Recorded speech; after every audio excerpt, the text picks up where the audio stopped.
Self-applied plantar fascia stretch and massage.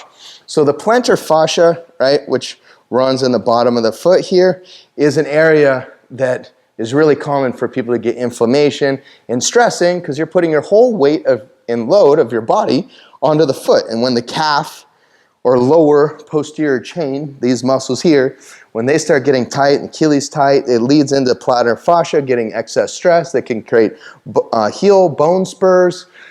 And so to release that tissue and help benefit the mobility of those tissues as well as the other things you're doing in the rest of the lower posterior chain, what you should do is this. This is great for plantar fascia issues. Grab the entire ball of the foot in the toes, pulling down on the toes with the palm here, okay? So the palm's pulling the toes down. Grab like this here, pull that back. If your hand slips a little bit, that's okay. And then what you're doing is you're going in with the other thumb with the foot in this toes flexed position. And what you'll do is you'll just massage all throughout from like the first little toe side into the big toe side. So you'll roll your thumb and massage kind of like you're kneading pizza dough. So you'll just work through that entire area and especially feeling these tight fibers here kind of in the arch of the foot and spending a little time in there digging, and you can push and hold as well. And what you're doing is you're stretching from this position from the lever, and with this hand you're creating local pressure to elongate those tissues.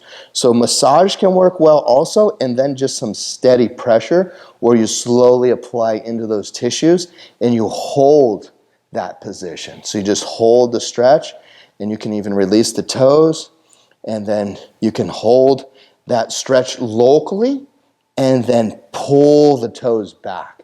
And then you can adjust your position on another part of that kind of stiff cord that you'll feel in the arch of your foot, and then pull those toes back. All right, so what have you learned? You learned that what you should do to do this stretch and massage is pull the toes back, massage through the whole arch and foot here. Then you can begin to push on that stiff cord that you feel as the plantar fascia, and then apply this. And this is what they call an active release technique, where you're pushing into the tissues and then elongating from the lever. And that will help you a lot with your plantar fascia stiffness.